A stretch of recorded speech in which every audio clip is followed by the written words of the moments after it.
I'm here today to talk about my book, 12 Rules for Life. More specifically, people ask why you should clean your room.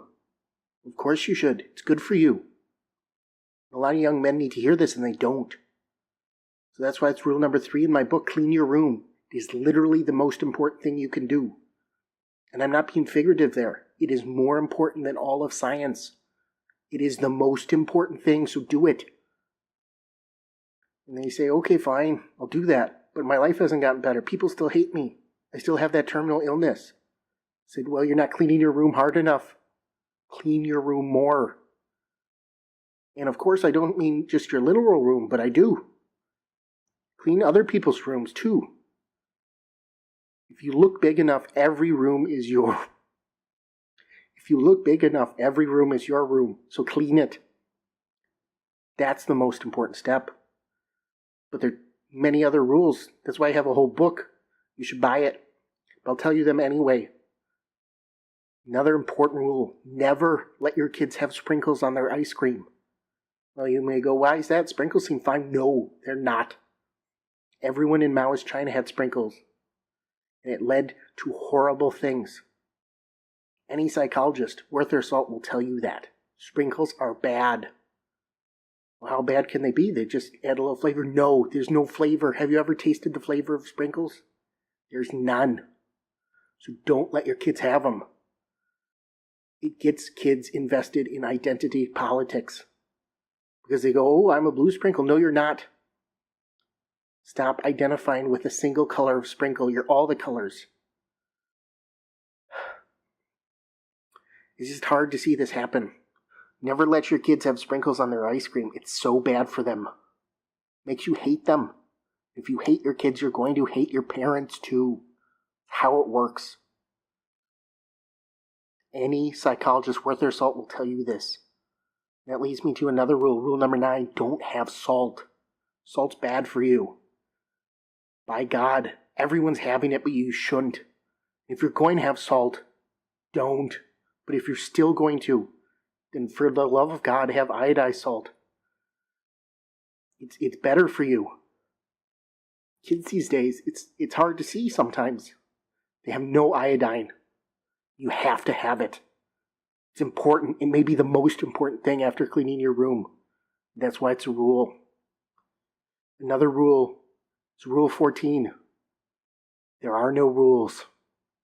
This is important because you have to know there are no rules. Anyone who tries to tell you there are rules is lying to you. Do not listen to them. Ever. My other rule in 12 Rules for Life is Rule 15. There are rules. It's very important you know there are rules. That's Rule 15. There are rules. So always follow all the rules. All the time. It's maybe the most important rule. And anyone tells you otherwise is crazy. You may say, well, didn't you just try and tell me otherwise? No, that was a test. You failed. Don't listen to every rule you hear. Don't listen to a rule that tells you there are no rules, but otherwise listen to every rule. It's the only way to survive. The modern media doesn't respect this. They'll tell you, oh, why don't you go have McDonald's? Well, fair enough. I like McDonald's too, but I never have it because it has salt. Salt is bad, and I don't think it's iodized, and it needs to be. Finally, the most important rule, 12 Rules for Life, is Rule 37.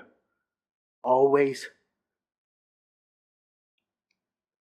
have an escape plan.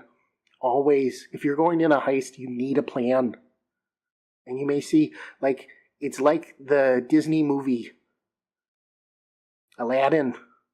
It's a classic fairy tale about a guy who's committing a heist, stealing a lamp, but he didn't have an escape plan. And he was almost killed by lava. And lava represents everything wrong. Freud thought lava represents your mother. It doesn't. It represents both your parents, but mostly it represents your third aunt. And anyone who studied Freud who's worth their salt will tell you He and Young disagreed on this a lot. They didn't know how they felt about Aladdin, but I do. And you should too. Always have an escape plan.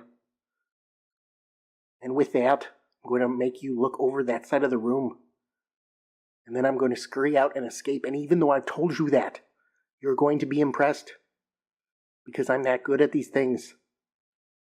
Now go, look over there, a dirty room, go clean it.